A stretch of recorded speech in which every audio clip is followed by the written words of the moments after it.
please give a warm welcome to my good friend, Scott Mann. Woo! Welcome, my friend. Hey, thanks for having me.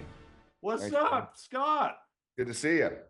Buddy, I cannot remember being so drawn into a book, where you're supposed to Thank do you. things around the house and you just don't because you're so sucked into the book.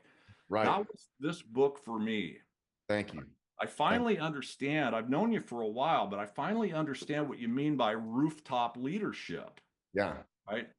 And I'm really excited to have you kind of kick things off for us today and share some of the advice in your book. I know we only have a few minutes together, but Right. I really think this information could really help people in our industry and around the world. I really Yeah. want to know what rooftop leadership is and what this term churn is.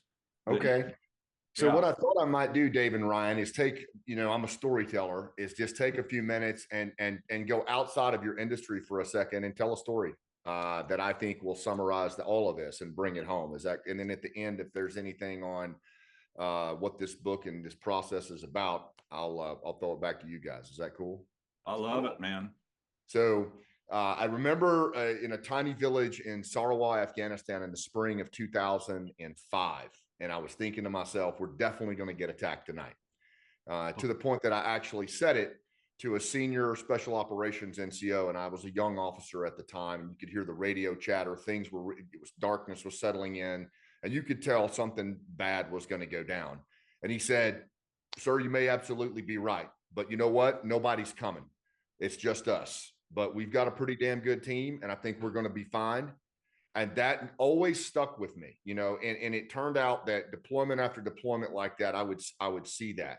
Now, the village that I'm in, it's seen, 40 years of nonstop war. And what they've encountered in that village is what Green Berets deal with a lot, which is this thing I call the churn, right? Mm-hmm. It's a churn where the people in that village they are so distracted by the NATO troops that are coming and going all the time. The least little thing pulls them off target, and it's a churn of disengagement where they lack purpose in Well, themselves. I noticed something very interesting. I didn't know this before, but a Green Beret, Special Forces, is a very different thing than like a Navy SEAL or something, where you don't just go in and then get the hell out on a mission. You go in and you stay.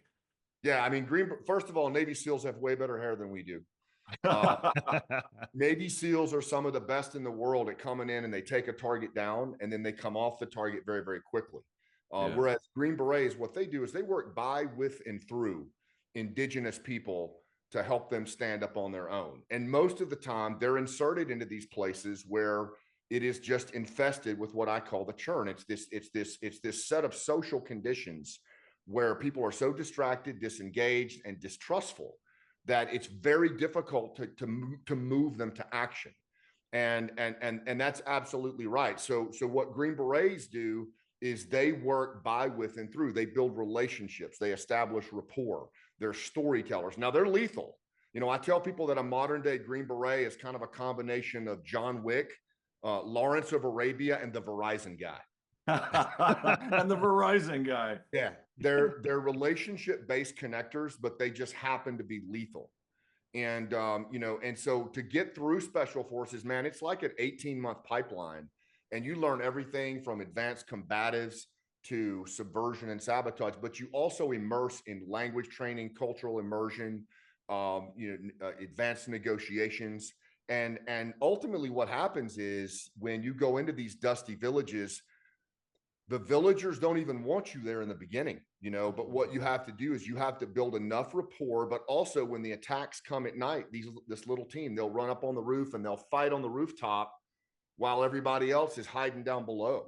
And they do this night after night. They'll take casualties, and then when the sun comes up, Dave, they'll go back out in the farms, they'll meet with the elders, they'll drink tea, and then next night back up on the rooftop. And usually what'll happen is when 3 to 4 weeks of that, you'll look over and there'll be a muzzle flash on another rooftop, and it's shooting in the same direction we are. So it's not at us, but it's not our team either.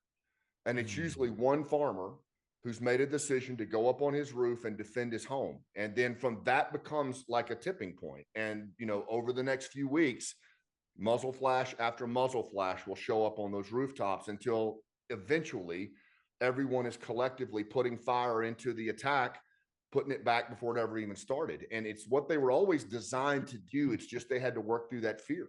And that's when I started calling that rooftop leadership, this ability to move people up onto a proverbial rooftop when they're afraid, when they're scared, when they're angry, to come through that churn.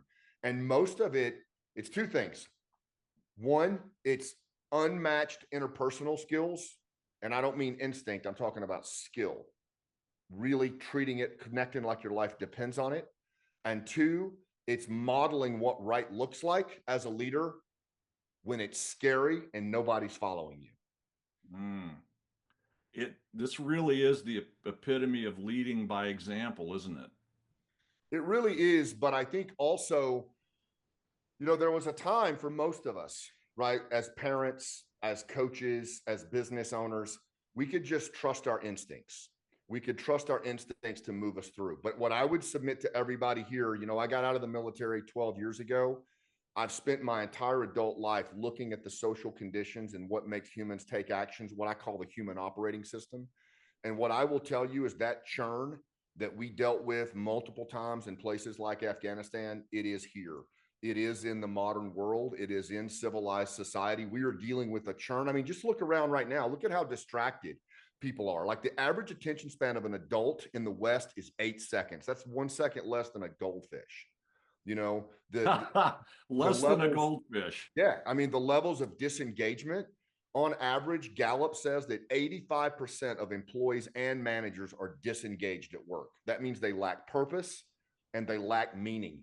And that's a problem, right? I see the squirrel whisperer there. There it is. I mean, that's exactly, that's how we live, Ryan. So when you have the distraction and then you have the disengagement, and the one that worries me the most, the disconnection. Two-thirds of Americans, for example, and I know we have folks from other countries on here, but I bet your polls are similar. 2/3 of Americans say they don't trust their neighbor anymore.